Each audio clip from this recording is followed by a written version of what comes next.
A child who is not embraced by the village will burn it down to feel its warmth. What is an example of this that you've seen or experienced firsthand? I used to be into amateur radio after a short stint in the Army Cadets. There was one guy in the East Midlands, UK, who was one of the adult instructors. He was always telling us about amateur radio and would hand out old/cheaper pieces of tech he'd try out and wasn't keeping. Anyway, he was a little weird, overly friendly with adults, never had any bad vibes around the kids, and obviously had some social anxiety which he was compensating for. Personally, I suspect he was on the spectrum, but who knows. After I left the cadets and went to uni, I stayed in touch on Facebook. We were in the same Facebook group for amateur radio hobbyists. He always liked to do things by the book, and instilled in us the importance of being responsible and socially conscious with our radio use. He was the same on Facebook, reminding people that Mrs. Miggins on her 10-pound headset wouldn't know about transmission power and squelch, etc. He mentioned in passing to a new member the importance of only using the public unlicensed channels, kind of like CB radio in the US, on the correct, very low power setting of 0.5 watt. He mentioned it was because Mrs. Miggins trying to reach her kid in the next street wouldn't understand the idea that she could hear you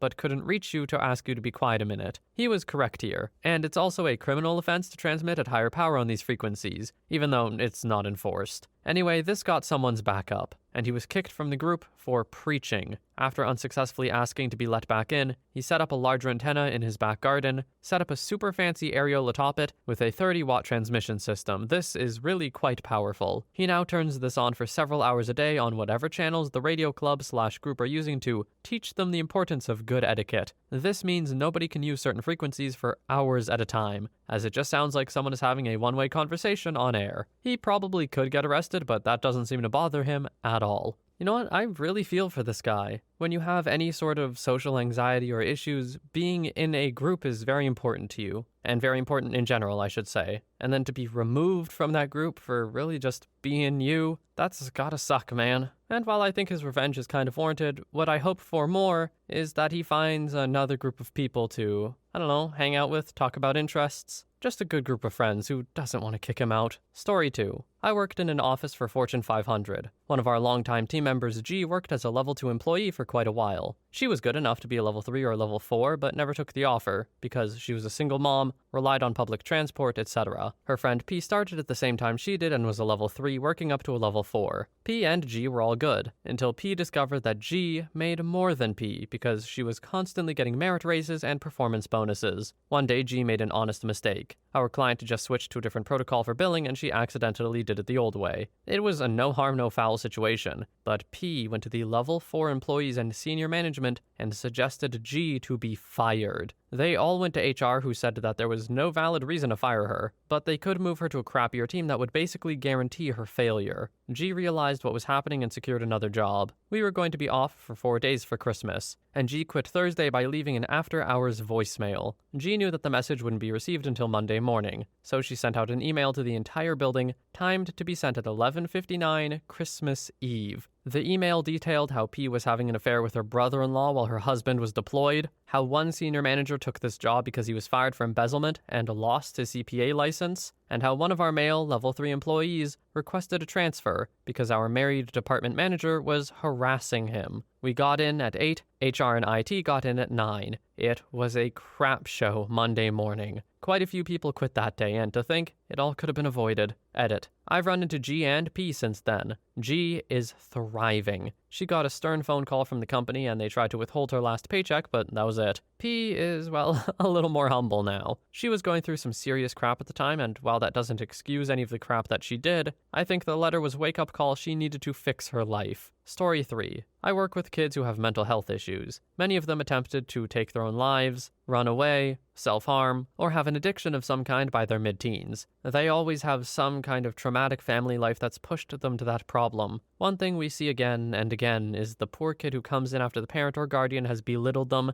and told them what a piece of garbage they are for years. Eventually, the kid starts acting out, which the adult uses as proof that he or she was right all along about the kid being an awful piece of crap. One kid I worked with was in and out of treatment programs for a couple of years and had exactly these kinds of parents. Father was always on the road driving a truck and checked out when he was at home. Mom was personality disordered and extremely emotionally and verbally abusive. One day, while his father was on the road, This boy murdered his mother by bludgeoning her to death with a hammer while she slept in. Then he kept her body in the house for a few days, abusing the corpse before stuffing her remains into the trash can and leaving them on the curbside for pickup. Not to belittle an absolutely horrific happening, but this really sounds like a Criminal Minds episode. Like when it comes to motive or origin story, whatever you want to call it, yeah, this kid has one. And while it's easy to say, oh, but not everyone who is treated like that does this, true, but it's hard to not feel like it is at least a little bit understandable. Story 4. This could be applied to my soon-to-be ex-husband. He has mommy issues, he has daddy issues, he has sibling issues. Basically, his parents divorced when he was in grade school, and no one really ever parented him from that point forward. His dad left. His mom, in my opinion, has no sense of accountability and can never be wrong about anything, so not exactly a great role model. She restarted her career after the divorce and left him in the dust. My husband never really healed from the aftermath of the divorce. I can understand. My own parents' divorce negatively affects me to this day in some ways, though my parents are the polar opposite of his. They are extremely involved and giving. I think the more my parents involved themselves in our lives, the more he realized what a parent was supposed to look like. When our baby was born and my parents worked to be helpful and bond with him,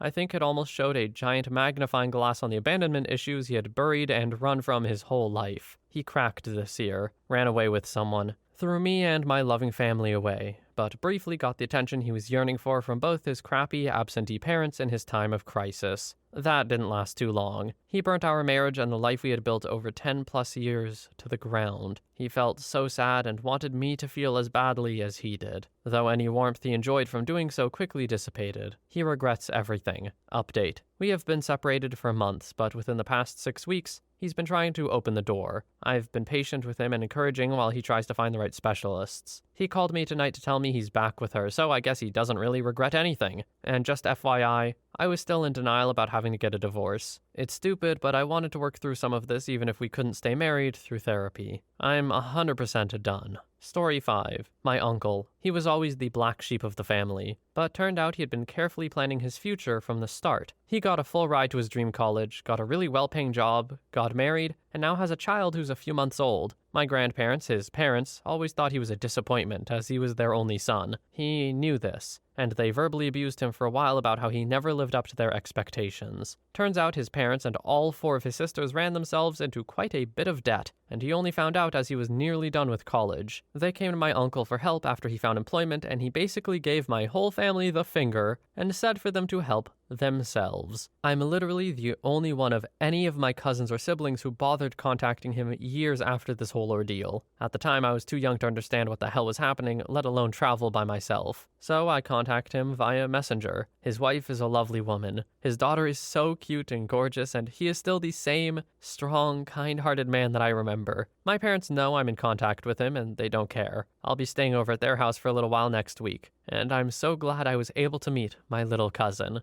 I don't know if this really fits the prompt all that well. It's a great, uplifting story, don't get me wrong, but he didn't burn down the village. Instead, he simply walked away, found his own. An extremely responsible and level-headed decision, to be honest. I'm thoroughly impressed. Story 6. I guess I would maybe count to this. I cut my relatives out of my life when I was 19. They had spent my life tormenting me and treating me like dirt. With me gone, there's my aunt, my uncle, my grandmother, and my dad. My dad being the youngest at 58 now. No younger generation to take care of them. My aunt would be prepared for that, but my dad and my grandmother were banking all of their hopes on me caring for them in their old age. So much so they would make fun of me for how incapable I was of domestic tasks. For example, didn't learn how to use a washing machine until I Googled it at 19. But when I asked them to show me, they always made excuses. Your school should be teaching you that. You should know how to do that, figure it out. I'll show you some other time. They never would show me, though. They liked having evidence of what a horrible, incompetent, and lazy person they saw me as. They also didn't want me to be able to live independently, because that would make it easier for me to move out, which would mean I wouldn't be at their immediate use. I also lied, and said I was required to live on campus for the first year when I went to university. I wasn't planning to cut contact yet, but I was desperate for a taste of independence. My aunt gave me my birthday money early so that I could afford the deposit. I felt awful because my aunt was actually the only one who had ever stood up for me, but keeping in contact with her would have been too complicated, and I'm certain she would have put pressure on me to mend things with the others. Not even a month after I moved into the student accommodation, I got into an argument with my dad and finally stood up for myself. I cut contact, and with that I was expecting to become homeless once I finished my first year and my lease finished. I was too mentally ill to complete my studies and hold down a job at the same time. As luck would have it, everything turned out fine. A lot of bumps in the road, but I graduated, didn't end up homeless, and I'm now working in the healthcare system. I don't exactly regret cutting contact, but I'll admit, I should have done some research on my options for homelessness instead of hoping for the best. I nearly destroyed my life. Story 7. Kid went to school. He was in special behavior classes, and then was put into our class in 4th grade. My teacher was hard on him. One day the kid had a tantrum and threw a chair. He was sent back to the special classes, which probably destroyed him. He continued on, and in high school he was one of the, quote, freaks. Always wore a trench coat in Texas, mind you, was into nerdy things, and I talked to him sometimes but wouldn't really call him a friend, more just like was nice to him. He would be reading a D&D book, and we'd chat about that, as my uncle got me into RPGs. In 11th grade, school went into a lockdown for some unknown reason. Found out he had taken his own life in one of the school bathrooms. Heard he wrote letters to faculty and friends prior to doing it. Story 8. I did this to my last job as a rehab tech in a nursing home. I was treated poorly after a couple of months. My workload was literally doubled and I was never listened to about my concerns. I begged them to hire a second tech, even part-time, just so I can breathe and not have my mental state ruined. They always told me no, and then piled on more work. Got mad at me when patients weren't complying, ran me around like a dog for hours, cut my lunch hour for no reason, and refused to give me any sort of pay raise when minimum wage went up. I was at my wit's end, and everyone but my manager and therapists could see it. I also experienced a privacy violation that I wish I reported to HR. I was basically forced to tell my manager why I needed to take a day off and what the medical procedure I was getting was for. Another instance, I was told I was clearly gaining weight by one of the therapists and my manager, and then they laughed about it. I was so mad that I put in my 2 weeks, but I could barely make it past 2 more days. After one god-awful busy morning, I packed up my stuff during my break, clocked out, and went home. I sent a text to my manager saying I won't be coming back, and I blocked her. I felt bad doing it, but I had nurses and aides telling me to quit because they saw how miserable I was. About a week or so later, they went into lockdown because of COVID. Story 9. My brother. My family wasn't loving. I coped with it with my venturing out and exploring on my own. I would leave early each day and explore nature, only coming home for food. My brother coped with the lack of love with banging, drugs, fighting, parties, and theft. He had a super distorted view of needing love, and he really acted like if he wasn't getting love, then the world deserved to burn. He went into prison in his teens. He got out in his 20s, tried to be good for a year, but couldn't find his concept of love, so he started burning the village again. Went back in. Got out years later, tried to go clean, and this time found love. But he pushed himself too hard to be lovable. He developed a super personality built on drugs. He did drugs to keep up, lost his love, and started to burn the village down again. The last time the local sheriffs ended the cycle, he wasn't going back in. During the road chase, they filled his windshield with bullets, and he veered off a cliff and died in the dirt. It was the headline of the local news. I think I may forever compare my life to my brother's. How could we be so different? We had the same parents and endured very similar pains, but I didn't choose to burn down the village. I chose to distance myself and survive. He went nuclear. The village didn't stand a chance. Story 10. I'm burning down my community right now. That is, my neighbors are screwing with me, trying to weaponize the bylaws of our HOA to construct a spiteful road on my property for their driveway. Fire safety, they call it. $25,000 in unnecessary legal expenses, I call it. So I let my HOA know that if they allow this, don't stand up forcefully for me in court, then I will use that same power to demand a 60-foot road down the entire HOA, literally forcing neighbors I don't know to move their homes. I am being treated poorly, feel unwelcome in my new village, so I'm enforcing my rights and burning down the neighborhood. It will cost 25 landowners $1 million to make up for screwing with me. Some may literally lose their homes, and afterwards, their property values will be much lower. But I told them what would happen if they didn't support me. Gave them a chance. Story 11. I worked at a very famous family-oriented company for almost 15 years. I was damn good at my job, but refused to brown nose or play dirty office politics. So I stayed pretty much in my original spot for a long time. Because of this, I became a pretty regularly used advice platform for other employees on how to handle workplace issues, and because I valued my integrity, I never reported red flags to management, but always encouraged the person to do so on their own behalf. Eventually, a few key people remembered how I helped them, and circumvented the usual cronyism to bring me into their teams for big-name projects. It was a nice change and I appreciated the chance to stretch. Then I started getting systematically bullied and harassed by the in crowd, who had decided I was unworthy of being in their presence. I ended up going to therapy about it to help develop tools to deflect while desperately looking for a way out. Eventually, I got another job and handed a sort of manifesto to HR when I turned in my 30-day notice. Racism, harassment, assault, blatant favoritism, theft, all with the dates, names, and supporting evidence. Basically an HR nightmare because they couldn't control what I did when I left, including going to the press. My departure gave them 30 days to ask me questions, interview me, whatever, but it never came. Thing is, I also sent that novel off to the EEOC. They opened an investigation with the company, and the moment they did, all hell broke loose. See, the people who were too afraid to come forward before, now had an out. They weren't snitching, they were, quote, complying with an investigation per company policy. So suddenly scores of people were testifying to HR about the horrific things they'd been subjected to. Some were fired, others demoted, and a few got off scot-free. But I sleep like a baby now. Just to clarify, I went to each and every person whose story I included in my little EECB to make sure they were comfortable and understood what might follow. Most agreed, some didn't. I excluded them entirely from my manifesto. My only regret is that there were people whose struggles I didn't know about, and I was unable to amplify their voices. I feel like the village was already kinda burning. You just told people it was burning. Sounds like a lot of people had it coming. Story 12. I knew a girl a few years back who I think is a decent example of this. She was diagnosed with AD back in primary school and was shunned by her whole family because of it. As a result, she had a low self-esteem and slowly grew a profound hatred for people, which resulted in everyone at school hating her, and as a result, her hatred grew more. After her 17th birthday, she ran away, but before she did, she had spent about 5 years gathering dirt on everyone who wronged her. She released it all, which resulted in her parents splitting and a bunch of other kids being expelled or getting into crap with their parents. And if memory serves, one kid even got disowned because of what everyone found out about him. She ended up running to a family friend of mine and is still working on rebuilding her life. It's a shame because she's one of the nicest people I know and is a very honest person. Everyone just treated her like crap and so she burned it all. Story 13. I go to a police call to go by a school. I arrived and I see a teacher holding a small kid back and the other kid who looked like he just got hit by a bus. His arm looked backwards, his face was bloodied, he had hair ripped out, was on the floor, as paramedics took him to the ambulance.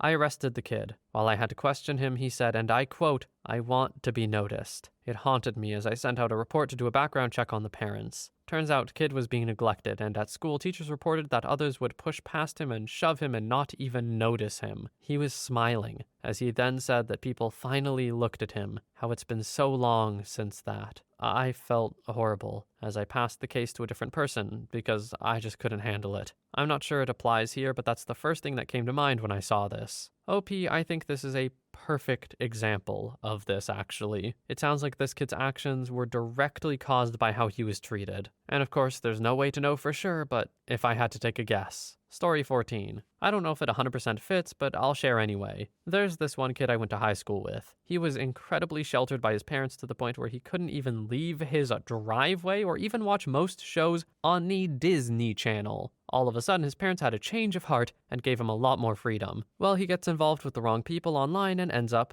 a neo-Nazi. Let this be a lesson in why you shouldn't shelter your kids. Story 15. One of my best friends in high school had a few really crappy boyfriends. She's very bright, excelled on the debate team, and is really attractive. But her mom was a serious alcoholic and was always getting into new relationships and then breaking up, which I think passed some attachment issues onto my friend. When we were seniors, she was talking about all the losers she's dated, been mistreated by, and how none of them were going anywhere in life. She said something to the effect of, "I'd love to be there when they inevitably get locked up for drugs or domestic abuse or both." She got a law degree, moved back to our town, and is now the county prosecutor. Story 16. In December, I rage quit my job. My boss was losing her freaking mind. I worked in a small office of about 8 to 9 people. In my time there, I saw 11 people come and go from various positions. One day, when the boss and her sister, the vice female dog, were out, us employees all had a discussion about how bad the work environment was getting. Micromanaging, no autonomy or flexibility, etc., etc. Really not a good place to be in general. We pinned it down to mostly being due to the behavior of the vice female dog. One employee agreed to take one for the team and discuss it with the head female dog. However, the head completely twisted everything that was said and took it as that employee, quote, telling on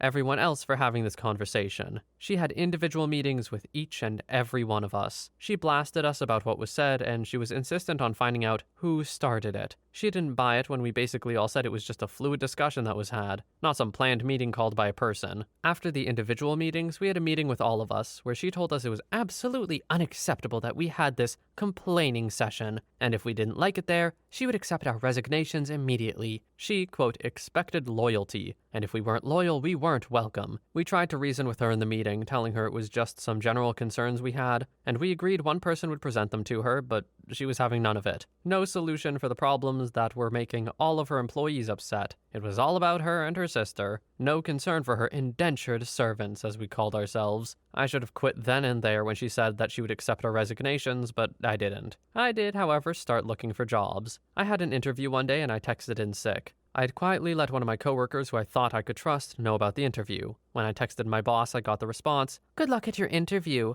I expect loyalty, not silly games." So I went to my interview. It went well. Didn't end up taking the job though, not a great fit. I got home and wrote up my letter of resignation and emailed it. Told her I would not be returning and would have someone collect my personal items for me. In the email I told her exactly what I thought of what she did. I was in the middle of a lot of projects. This was for an e-commerce company, so I can see a lot of what's being done by checking out the website. I can see a lot of stuff got stalled or restarted completely. It definitely set them back. And the person who I'm pretty sure ratted me out about the interview was running off her butt and had a lot of late nights at the office from what I heard. I'm still friends with one person who works there and is desperately looking to get out, and she said they now have daily affirmations of the boss's choosing that they have to recite 3 times a day. On Mondays, they have a sheet of paper with the week's affirmations printed out. I only wish she had tried that crap while I was there. She would have gotten a piece of my mind. Ah yes, mandated affirmations, a good way to raise morale. Do people think that really works? Making people just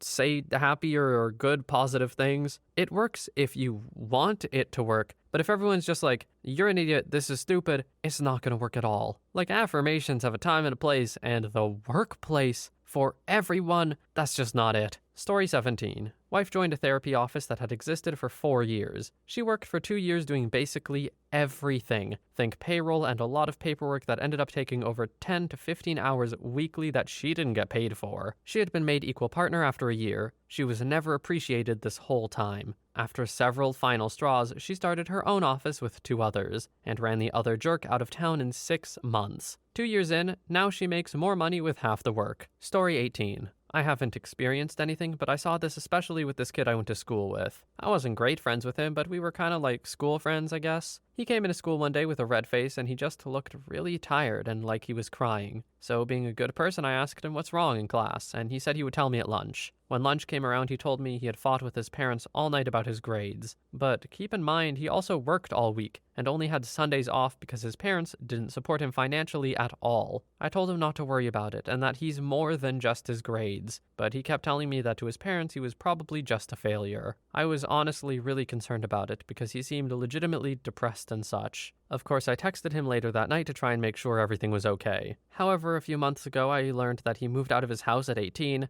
and told his parents he didn't need their financial support and that he was independent. And apparently his parents felt terrible and felt they had failed. That's all I know so far. This isn't the first time this was mentioned, but why are people so hesitant to call school friends just friends? Like, I get that there's different degrees, but they're still friends. I don't know. I just don't see a need to be so sanctimonious with the word. Story 19. A trucking company I used to work for treated me like I wasn't even human. I was working 70 hours a week and just barely making more than I did in 40 hours as a dishwasher. They constantly threatened to fire me for refusing to drive in one dangerous situation or another. They ignored small problems on my truck until the problem left me stuck on the side of the road. Then they blamed me for not reporting the problem. It was common for them to give me 8 hours to go 500 miles in a truck that's limited to 63 miles per hour, then blame me for missing the delivery appointment. I noped out when news broke about this company committing huge amounts of stock fraud, and now the company doesn't exist. I still occasionally see repo companies posting rewards for their trucks and trailers, or fenced-in lots full of them. It feels pretty satisfying.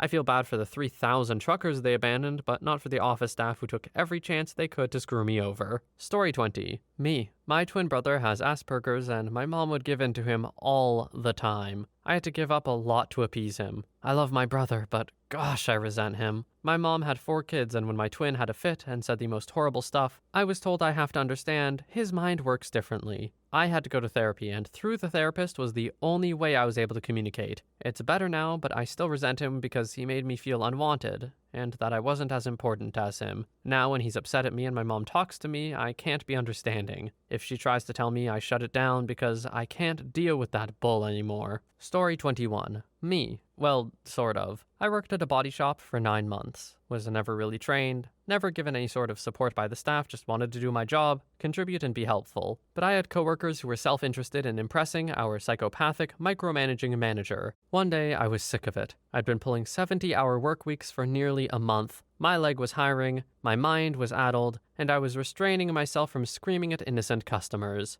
I was not well. So at 6:30 one night, I was sitting there and I left after a few minutes. I drove to a dollar store, bought some envelopes, typed up a resignation letter at home, and put the letter and my shop keys in the drop box. For the last month, they'd been piling me with the work they didn't want to do to make themselves look good. There were 37 estimates in that pile of unfinished work. They were so booked for appointments that I was certain that each of the other estimators would be working for at least a week on top of their estimates to get them done, meaning either they would have to stay late or the boss would. Didn't give a crap. Story 22. I don't know if this is the right interpretation, but it is quite literal. I had a friend in elementary school who was neglected by his mom and beat by his dad. One day at school, he told me he was going to get revenge, and I didn't think anything of it. The next morning on the news, we saw a report on a child who caused a gas explosion by pouring gas on his parents while they were sleeping and throwing a match on them. He lost his right leg and had burns all over his lower body, and he murdered both of his parents. He never went back to public school until 6th grade when he finally showed up. I asked him where he'd been and he said the hospital. And then juvie. Story 23. One of my high school friends. He was very obviously gay and geeky, but for the most part, it was fine at school. We went to a rich kid charter school where everyone is expected to be child prodigies, and hey, he was. He was in all the advanced math and physics classes, and by senior year, he probably could have taught most of them. I started noticing things going wrong junior year when he got called out by one of the teachers for wearing a skirt to Spirit Day. Normal clothes otherwise, and it was just a tulle tutu in the school colors, no big deal. Except we're in one of the most homophobic, radical Christian areas in the country. He nearly got suspended, nearly got sent home,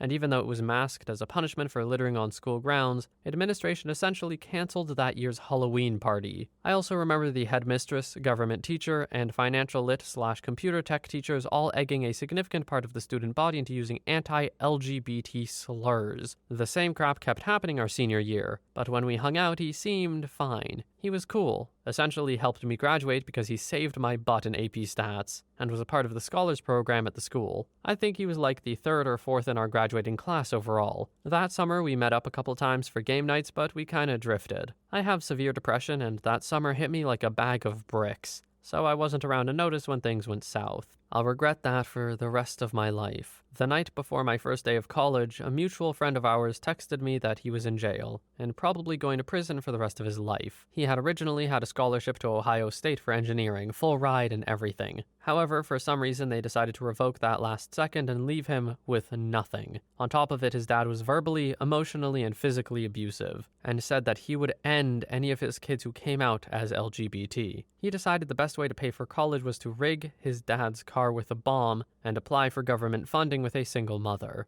The bomb didn't quite finish off his bastard dad, but he was in critical condition for a long time. The police had no trouble getting him to confess, and miraculously he only got 4 years. He should be out any day now. If you're reading this, I'm sorry I wasn't there for you when you needed me. I'm sorry I didn't kick our teachers' butts like I wanted to. And I'm sorry I never wrote to you in prison. I feel like I'm probably one of the last people you want to hear from. I still love you, though. My memories of you are some of my best from high school. And wherever you are, I hope you're getting the second chance that you wanted. Also, if any of you motherfrickers who called him a slur in high school are reading this, teacher, student, or otherwise, I hope you rot from the inside out. Story 24. There's an African tribe called the Maasai who acknowledge each other by asking, "And how are the children?" And the response would be, "All the children are well." My wife works in a nonprofit whose goal is to create trauma-informed communities. It's based in St. Louis, and the majority of the work is done in schools. Many schools in the region have come to use the Maasai example as a way to explain trauma in our young children. Can we confidently say our children are well, that they're safe and protected and nurtured? How can we view the behavior of children who we know are not well through this lens of trauma? Now that we know they aren't well, does their misbehavior make more sense? Once we do that, how do we heal our children and our communities? It's a difficult work. Story 25. I was abused, and to this day the majority of my family doesn't acknowledge it, but I never felt safe or protected, so I lashed out a lot. Actually, I was just standing up for myself and calling out the bullcrap in our family, but nobody wanted to hear me, so it was just lashing out, because I just never shut up. I apparently tore the family apart, and now my dad lives in another state. But my parents are still together, and our family is a mess. Apparently, when you're in a dysfunctional family, you're just supposed to sweep it under the rug and take what's coming to you. Story 26. I worked at an ice cream shop. I won't name which one, but all I'll say is they may have slightly more than 30 flavors. Anyway, my boss was a conservative Mormon who lashed out at me anytime a piercing or tattoo was showing. The manager and boss would sit in the back and make lists of physically exerting tasks for me to do. Well, maybe one of them spent an hour frosting a single cake. Legally, if you work 6 hours, you get a lunch break, but my boss would routinely make me work on lunches. At the time, there were maybe 5 employees, and we were all overworked and begging our boss to hire new people. I'm generally easygoing.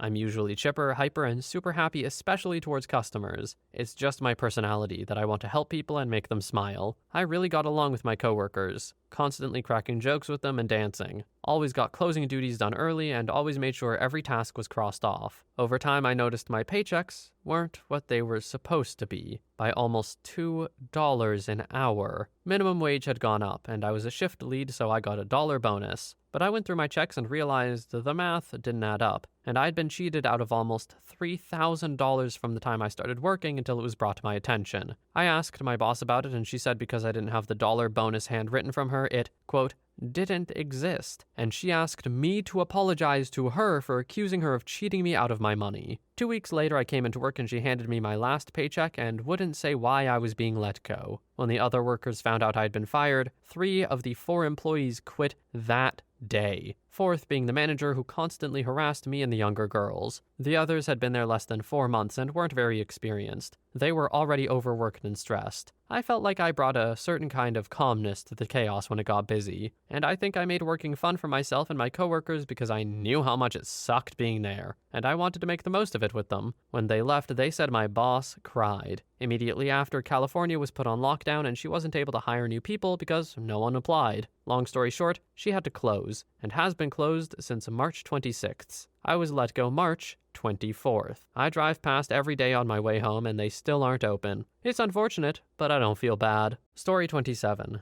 In high school, I saw this a lot. I met a guy who by all accounts was dirt poor. He said he lived in a trailer and wore the exact same basic outfit every day. You could tell he was a sociopath after 5 minutes in person. He openly preached Nazi philosophy, said women were objects, said the N-word and all. Even admitted he was a psycho and would likely become a serial murderer. I'll call him Psycho from here on for convenience. The clique he was a part of was a group of other male outcasts who mostly all fit the incel stereotype. They all hated each other and started drama constantly. A few years in, Psycho came up with some kind of master plan to start drama that would get 2 of those guys to completely turn on each other and have a big fight. I only wished him luck because both of his victims had been harassing me for months or years, even though he was way more depraved than them. Psycho and I had only ever had one fight and ended our beef there. I never would have talked to him if I had more friends, though. The only reason I got wrapped up in that group was that one of my only 2 friends occasionally hung out with them. In a couple of weeks, the entire group stopped sitting together, and the 2 that Psycho singled out were screaming at each other in the halls. I was grateful because it meant my friend who sometimes sat with them never did again, and I never had to be around them. By the end of high school, every time I saw Psycho's 2 victims, they were always alone and depressed. But Psycho himself had made new friends. Some of them were black dudes who thought his Nazi crap was hilarious. Story 28. My dad was a hobby metal detector. he would have to ask permission from each person whose property he looked for Civil War relics on. One lady was clearly drugged out of her mind, but said okay. Her son was a thief and a liar, not yet 10 years old. With his mom lost to what was likely ice, he had no discipline. He told my dad, "I collect cell phones," and later pickpocketed my dad's phone when his guard was down. My dad, once he realized his phone was missing, put the pieces together and drove back to the house. The kid was sitting on the porch as it rained, and my dad came up to him asking, "Why do you have my phone?" The kid lied. "I was just keeping it out of the rain for you." Dad got it back and vowed never to visit the house again. Story 29. There was this one story I read where OP's mom was assaulted and gave birth to OP. OP got bullied by everyone and their grandma because he was a, quote, unholy child. He grew up to be someone that inspected towns or something, I don't know. So he was assigned to his hometown, and their town was pretty bad, but since OP grew up there, they would get a free pass. OP left a bad review or something and ruined the whole town financially, and as expected, he was very satisfied. I don't know if this counts as experienced, but oh well. Cool, great, yeah. Love hearing stories where the victim is the one who takes the brunt of all the responsibility. I'm sure whoever perpetrated the assault didn't actually face any repercussions. Or if they did, they weren't viewed nearly as negatively as OP was for some reason. And it wasn't mentioned, but I'm sure that OP's mom in this was not treated very well either. Which is just ridiculous, by the way. What did they do wrong? Nothing is the answer. Story 30. Me. At least mentally. I'm still screwed up, but I'm getting better. I was that stereotypical case of a hardworking mother and horrible father. My father, up until he got thrown out of the house when I was maybe 10-ish, was criminally negligent. He was supposed to babysit me, but he just gamed, slept, or watched adult content all freaking day. The only thing he ever did for me was teach me how to heat up food, so he didn't have to do that either. He got thrown out, but the school system still ran me down.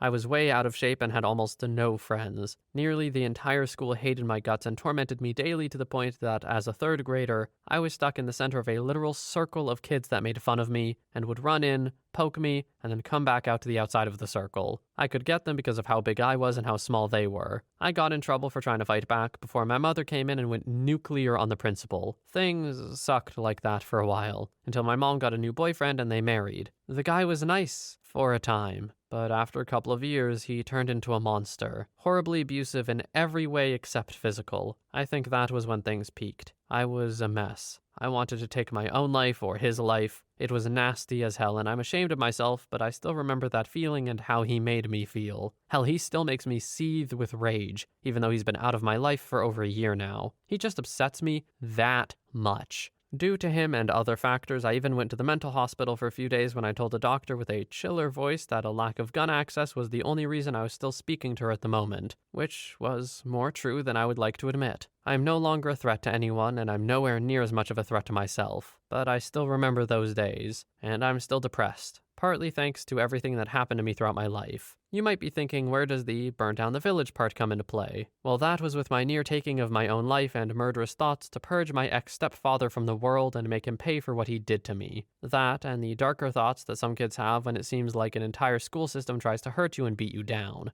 I was that case that could have turned into a dark day at my school, and I'm not proud of that fact. I don't like how dark my mind was, but I've become stable after a lot of work and a lot of changing in my situation. I still have a long ways to go, but I'm no longer a danger to people who hurt me. Thanks for reading this if you made it this far. Might as well have poured all my heart out, honestly. Have a fine day or night, guys, gals, and pals. Story 31. Me. I never really knew how to bond with people and show affection towards others. I was never really close to my parents, siblings, or friends, and I simply couldn't find it in me to care about the feelings of other people. A couple weeks ago, I broke up with my girlfriend of 2 years because I never talked to her enough and I never showed her enough affection. Even if I wanted to, I simply didn't know how. And now she's gone, and I'm back to being alone, and once again, I have nobody to really care about except for myself. I still miss knowing that someone cares about me, though, but I also understand that things would have never worked out if I didn't change. Now I'm just planning to cut her and the rest of my current friends out of my life and start fresh again.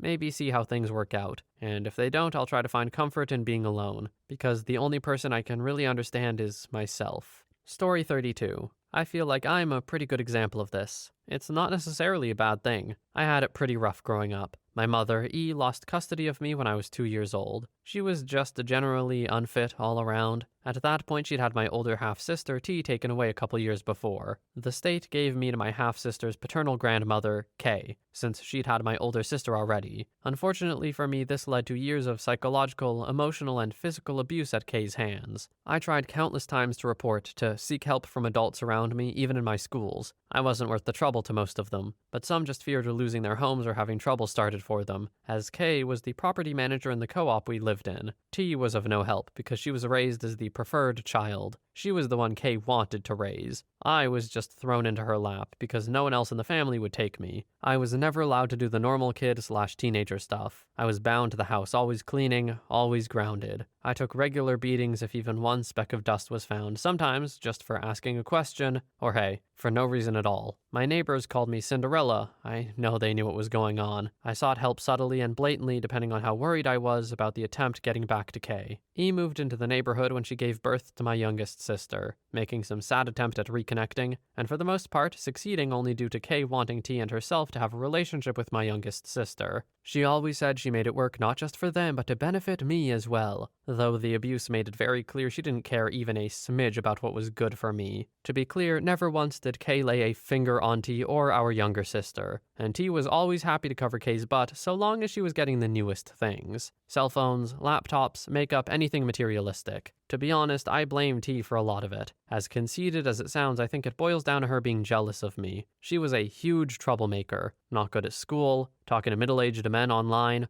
always doing something she shouldn't, sneaking out, etc. I was the opposite. I had good grades and was multi-talented. I was a good kid for the most part. T always knew how to encourage K to find fault in me or something I did. K, as a 50-ish-year-old woman, obviously knew right from wrong. So perhaps T wasn't the root cause, but she absolutely was a catalyst. T left home to live with E for a few months, who'd also by now cut ties with K due to unrelated circumstances. T had begun tiring of rules, and in those 3 months she was gone, K didn't dare lay a hand on me. I finally got to feel in control, and I'd be lying if I didn't say I took full advantage. I got ballsy, more intent on not being the victim anymore. If K made an attempt at going back to taking things from me for no reason, or I felt like she was going to hit me or anything of the like, I would make it clear I was all she had left, since T had run off and cut ties, for the most part, and I wouldn't hesitate to leave. She might have been a monster at that point, but she was afraid of being alone. It wouldn't last forever though, and I knew it. K was starting to get more touch and go.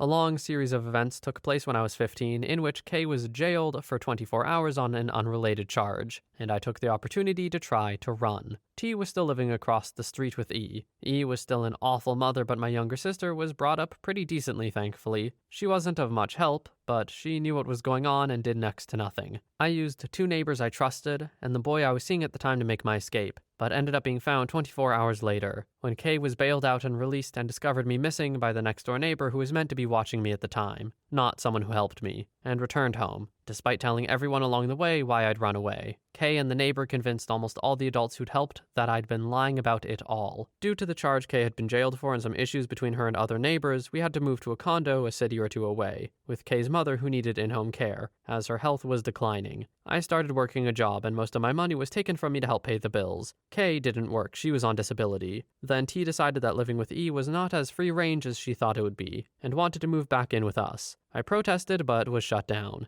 as T always got what she wanted. T and her then boyfriend moved into the home, taking the basement I was meant to convert to my room, leaving me nowhere to sleep but the couch. Neither of them worked or wanted to. This was going to be the permanent arrangement, as I was told. Within 2 weeks, the abuse returned one final time, all thanks to T, because she wanted my login to the computer to rat me out for exploring my sexuality through texting a boy I knew at school. Not great, I know, but I was a teenager, and I wasn't talking to anyone I didn't know or shouldn't have been. I wouldn't give up the password. T figured it out, and the rest is pain-filled history. To make an already long story a bit shorter, I'll spare too many of the details from here on out, but after it happened that final time, Kay asked me if I was going to tell anyone because it wasn't, quote, a can of worms she needed opened right now. I smiled through bitter tears telling her I loved her and wouldn't tell anyone. But I did. I tried to lie at first because I tried to cover the bruising with makeup, but every time someone asked, I asked myself why I was protecting them. Each time, my resolve to lie weakened, and I decided I was never going to be a victim to them again. The next day, when the resolve to protect them finally devolved, I tried to tell anyone who would listen. I told friends at school, I told my boss when I went to work, I told my best friend's mom, the police, the CPS workers, anyone. I knew what I was doing, but I didn't care anymore. I knew that Kay would be charged. I knew that T and her boyfriend would have nowhere to go and that they couldn't keep up the bills on their own. I was the only one in the house who worked. I knew that T wouldn't care as well for Kay's mom, which is probably the only part I feel a little bad about, but she was awful to me as well when she was in good health. I knew I was blowing everything up, and I was thrilled to watch it all burn. Now, almost 9 years later, I regret nothing. Kay served jail time for both the unrelated and child abuse charges. Her mother passed while she was imprisoned. T tried to keep up the house and barely scraped by with the boyfriend. E served prison time as she remained unfit and committed crimes unrelated, but also for a crime related to Kay's non-child abuse crime. She eventually got out and hasn't changed much. Now, Kay is a victim to T's entitlement, using and abusing. She and T got a small house in a crap neighborhood. T has 5 kids to 2 different fathers, is dating E's boyfriend's son, gross if I say so myself, and has been ostracized by the whole of the family. She apparently struggles with addiction, but it's hard to trust anything she says to anyone. I personally think it's a sympathy ploy. She uses Kay to raise her children so she can just screw around doing whatever. Mostly awful things, including plenty of theft, both petty and grand. And me, I mostly don't speak to any of them if I can help it. I mostly only talk to E when I have to, so I can keep a relationship with my younger sister, since E ended up getting partial custody of her back. Side note, she's mostly competent at raising her, and the other partial custody is my younger sister's dad, so I feel safe about how she's being raised. I graduated high school, secured a pretty decent job, I have amazing friends who have become family. I had a lot of years to try to process my pain. It took a lot of time and trial and error, but now I have it pretty damn good. I have a loving boyfriend, a great roommate, we have our own trailer, 2 sweet cats, and I get to say I built this life on my own and with my boyfriend. I'll sum it up with this. I burned down the village and built my own with the most important piece I could salvage, me, and I've never felt so damn warm in my life. Well, OP, bravo. And I don't just mean for writing this huge comment. I mean for managing to break out of that cycle of abuse. It's not easy and it's not even always possible, but you saw your chance and you got out of there. I, for one, am very glad you burned down that village. And from what you've said, I know you are too. Story 33. This is probably going to get lost, but I work with emotionally disturbed kids, so I see this a lot. Very rarely do kids end up emotionally screwed up without some level of family trauma. To take it quite literally, taught a kid who was a victim of domestic violence. Burned down the house with the family inside. Luckily, they all got out, but the dad suffered some pretty horrific burns. Taught a kid who had severe family trauma, but was replaced with mom eventually, after mom had got clean and started a new family. One time in the middle of the night, he went downstairs, poured olive oil all over the tiles at the base of the stairs, then started yelling, "Help." Mom came running down the stairs, slipped in the oil and broke her arm. Lucky it wasn't her neck. After several more pretty horrific acts of violence, he had to be moved out of the home. Honestly, have dozens of these stories of kids who have lashed out on their own abusive families. Story 34. Not so much not embraced, but rather held so tightly he could never break free. I grew up with a guy who was never allowed to do anything by himself growing up. His parents forced him to practice his instrument for 2 hours a day. They were teachers at the school he attended, so of course they were at every school event with him and insisted he attended with them. They even expected him to eat lunch in one of their classrooms every day. He was so ready to get out of that environment by the time he was 18, he threw away a full-ride scholarship to work at a fast food restaurant. He ended up getting into drugs, married someone who was also in the drugs, and they had 4 kids they did not take care of. His parents ended up getting custody of the kids by the time the oldest was around 8 and the youngest was a baby. Unfortunately, they didn't really change their parenting methods. The older 3 are doing okay, haven't had the easiest life and haven't made the best choices, but they're all independent and raising their families. The youngest is a complete nightmare and has been in all sorts of legal trouble. Their father did eventually get off drugs, get a good job, house, and wife. His kids treat him more like an older sibling than a parent. Story 35. A distant relative of mine took this a bit too literally in a sense. Her mother was a perfectionist and the father couldn't take it. She would insist on letting the babies cry it out, and was overall incredibly set in her ways. He left, but wanted to stay in the children's lives. However, the mother used this as an opportunity to get as much money and hurt him as much as possible. Obtaining any kind of custody became too much, so the father left. This all happened while the children were relatively young. The son was known as a troubled kid and crazy. The mother hated him for it, so she sent him to a military school. This would later save his life. Once he was out of the picture, the daughter became the center of all her mother's tendencies. She was quiet but never lived up to her expectations. Without a solid support system, she began to act out as well. It culminated with her setting the house on fire and being sent to juvie for the rest of her high school days. She graduated there, and her mother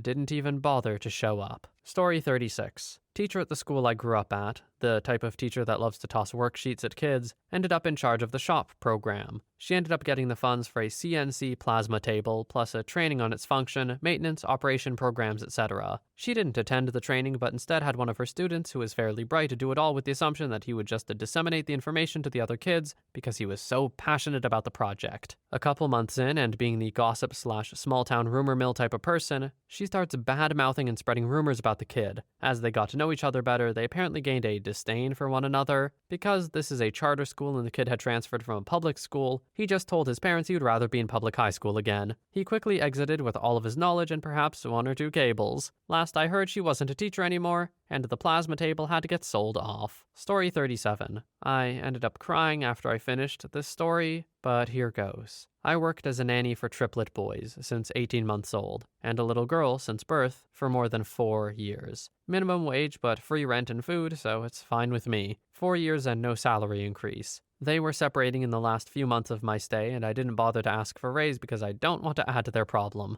I had to take care and discipline the 4 kids, cook theirs and their parents' food, and clean the house. Paid 10 Canadian dollars for my overtime. During the last 4 months of my stay here, I've also been cleaning 2 houses since the parents separated. No extra pay given, and again, I am too nice and stupid to ask since separating is expensive. I agreed to stay until summer since the kids needed me, while they're still adjusting to their new situation. Or so I thought. I work part-time as a house cleaner. When COVID hit, my employer's not very happy with me working outside. I took precautions and do social distancing while cleaning houses, wear a mask and gloves the whole time. Also, when I clean, the owners of the house will leave me alone, so there's really no close contact. We also have very few cases here in Ottawa. The father got so paranoid of COVID he sent me the message he sent to his ex-wife. In his message he said, "Hey Kay, I'm not really comfortable of Jay going out cleaning the other people's houses with COVID going on. As I've told you, I don't need her, and I'm only keeping her because of you. Thoughts?" I was filled with anger. 4 years I gave for their kids who I loved so much that I was willing to turn back a job offer to me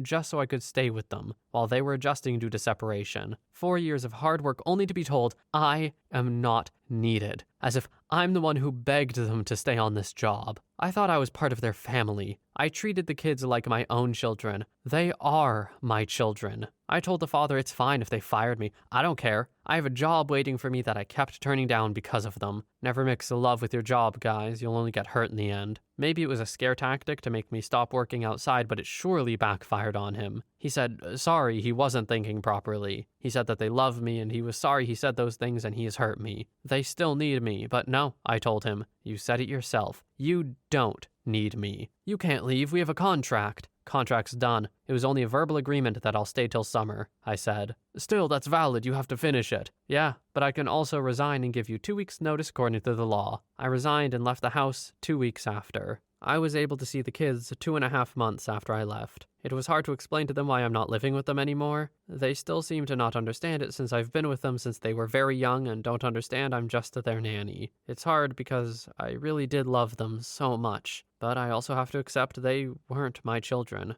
I and the mom are still on good terms, but I haven't talked to the father for a long time. He's around 60 and the kids are 6 and 4 years old. Thank you for reading. Anyone who hires any sort of service like a nanny and doesn't appreciate them with everything they have is asking for trouble. I have nothing but the utmost respect for anyone who works that kind of work. That's hard. That is really hard stuff. And then to be told in a text, in any job, but this one especially, that they don't think you're needed? Yeah, let's just see how that goes. Story 38. I'm kind of surprised the best ranked responses so far don't mention Donald Trump. The man was a failure to his father. He was a joke in the 80s, always trying to be something he wasn't. A success. Tried so hard to get on Letterman and the like only to be laughed at regularly. Has had, from what I can tell, nearly every single enterprise he has ever started go bankrupt and fail. Owes millions, if not billions, to multiple financial institutes and mafia states. Became a WWE Hall of Famer somehow, but not even respected by wrestling folk. Got himself a crappy reality TV show that never really raised his appeal. Dude has been a con man and societal joke for decades, yet somehow gets elected by racists and idiots to ruin their country, and they cheer him on as he does so. If America isn't burning right now so he can feel its warmth, I don't know a better example. I mean, Christ, the world at this point feels the warmth that the dumpster fire in the US has caused.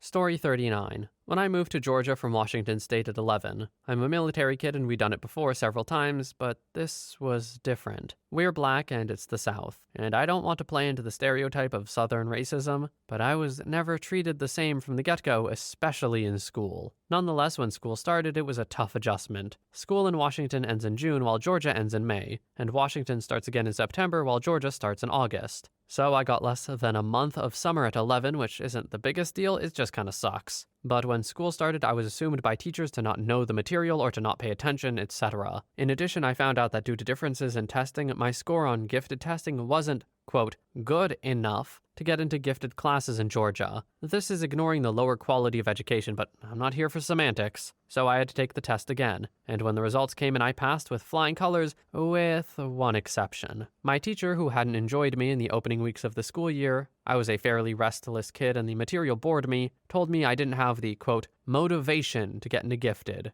I, seeing the testing results, was surprised, shocked, and angry, as I had an A in that teacher's class. What lack of motivation did she see? Later, I had a long conversation with my mom, a conversation she would come to regret, telling me that my behavior in class and my grades were to blame, regardless of how good they were, that they weren't there at the moment. After that talk, I swore from then on that nothing would be denied to me due to motivation. Nothing ever again, especially not due to grades. And what's fueled my pursuits academically has been anger at the system that to this day has screwed me over by putting me behind in mathematics and science classes. This wasn't the last time I had to prove myself to teachers. In the South, they expect black kids to be stupid, to not want to do work, to fail, to not pay attention, to not be at reading or math or history standards. I have vivid memories of my 5th grade teacher the next year forcing me to read textbook chapters over and over again because there was no way I could read and retain the information faster than most of the class. I later learned that there was racial bias at play. Bias I still contend with in classes at the beginning of the year if I don't assert myself as a hard worker or someone who learns quickly and knows heaping sums of information. But that promise to myself I've been keeping, and it's what's fueled me. Learning even during summer to keep up with my classes, long nights of studying after practice, and what eventually got me top of the class and even highest averages in mathematics and other classes some years. I'm still angry at how much a shot in the legs not getting into that program was for me, but I don't know if I'd be the student I am now if I never had those experiences. But it's part of the reason even after I finish high school, I will never say, I'm from Georgia, I'm from the South, or anything favorable for Auburn University. That's the teacher's college. Or anything favorable towards a Georgian education. And I will never forgive my 4th grade teacher who opened my eyes with blatant disregard for my future. When I read stories like this, I always want to know what was in the teacher's head. Like, did they actually think they were doing the right things at the moment? Because it sounds like OP works really hard and knows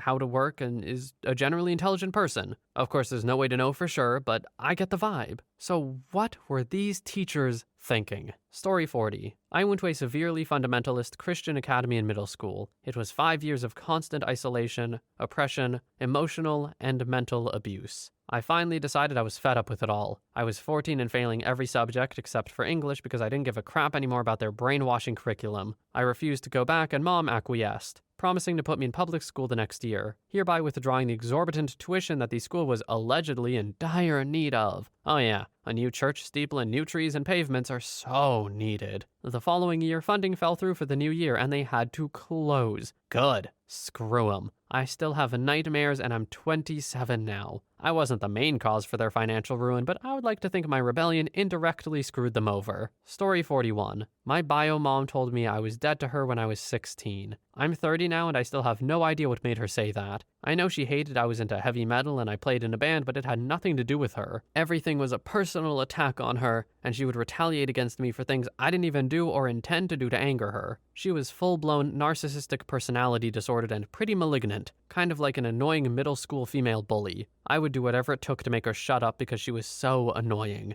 Later, I found out that she had put me on medicine and ruined a good portion of my life, Munchausen's by proxy, because she couldn't control me. When I got my own cell phone plan, she turned off my data in retaliation once I moved, and she mailed me my clothes and prom dress all cut up. Through childhood, she poured bleach on my favorite band t-shirts. She had also taken scissors to the dress and some of my clothes, and mailed me some of my ex's clothes that I had missed at one point. I'm a pretty forgiving person, but that was it. I studied up on narcissism, and in my stay in nursing school, I had gotten pretty good at psychiatry. I estimated what brand of narcissism she had and proceeded to say everything I knew would ignite her narcissistic rage. I closed down my apartment and wrote her a long text message about how I hated her. I called her out on all her lies and manipulation and how she was jealous of me. She really was, all of these, true. She got busted cheating and turned everyone else against my dad except me. So I brought up how she's a skank and a harlot. Then I ended it with, P.S. You're dead to me. I was 26. Then I moved so she wouldn't know where I lived, and I changed my number. Apparently she went nuclear and is still furious because she hasn't been able to get revenge on me. If you know a narcissist, you are the devil if you think for yourself, or simply disagree with them on a color. After all the years of torment and being the scapegoat, I felt the warmth of finally winning and being free, all by totally burning her side of the family and anyone that associated with her's bridges. I haven't spoken or seen them in 5 years, and every message I got on Facebook is promptly blocked. Without the scapegoat, the whole family unit will collapse. So, I won.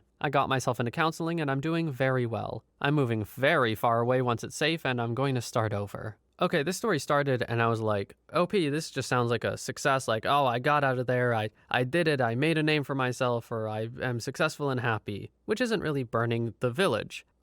Then you burned the village. Holy crap. Not where I thought that was going at all. But in my personal opinion, good for you. Story 42. Oh, this is me. My parents are both pieces of work. They joined the Jehovah's Witnesses cult back when I was 11 and made sure to make our lives miserable. They forced me out of the football team and the track team in high school because, quote, if I have time for sports, I have time to preach the word of Jehovah. They pulled me out of German classes because, quote, German is the language of Nazis, and they prosecuted our brothers. They refused to sign my college grant applications or scholarships or enrollments because, quote, I should be studying the word of Jehovah and preparing for his kingdom instead of chasing worldly possessions. Also because, quote, Jehovah will provide if I dedicate myself to him. Basically, they wanted me to be a full-time preacher and to live off the generosity of the congregations. Nothing wrong with that, except I would rather not live from hand to mouth. Furthermore, since I was the only one of my siblings who found ways to avoid being forced into baptism without misbehaving or getting into trouble, I was always in their sights. I was never allowed to go to any parties or sleepovers. I was always criticized for my drawings or online usernames. My X-Fire handle used to be Omega Om Omega. They made me change it because apparently the Omega symbol was a gateway to the devil. I've always liked Age of Empires 2, and I had to play it in secret and install it on alternate pathways, hide the icons, etc. because, quote,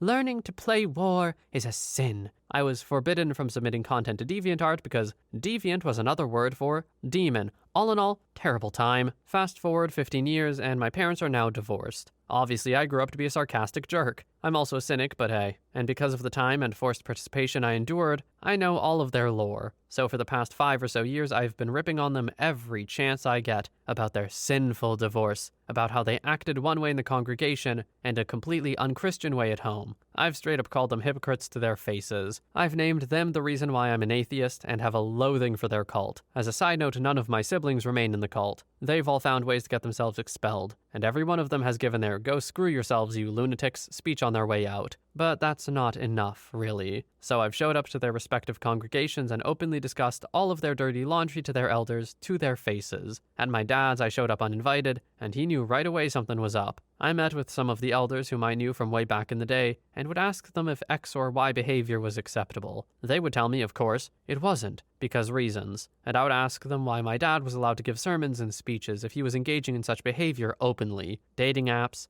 beating us with a belt whenever we refused to attend a meeting, breaking our belongings while chanting psalms to cleanse the house, etc. He was very upset at me for essentially ratting him out. I told him what he always told me, man up and own it. My mom was the best one. Turns out she was having an affair for the last 2 years of her marriage with another brainwashed idiot. But in order to keep appearances, my parents had decided to simply state they fell out of love and terminated their marriage once my youngest sibling had moved out. This last bit is at least true. So when I found out, I called her up and asked her if I could go to her next meeting. She was ecstatic about it. It was the first time I had openly expressed interest in attending. I got dressed up and showed up. When she started introducing me to her elders, I said, "So I have a few questions I'd like to ask, if that's all right." My mom just locked her eyes on mine. "So, I understand that marriage can't be dissolved unless there's a major reason, right? Would adultery qualify?" The elder just raised an eyebrow and answered. He said that, yes, adultery would be a valid reason to terminate a marriage, and the adulterer would be censored.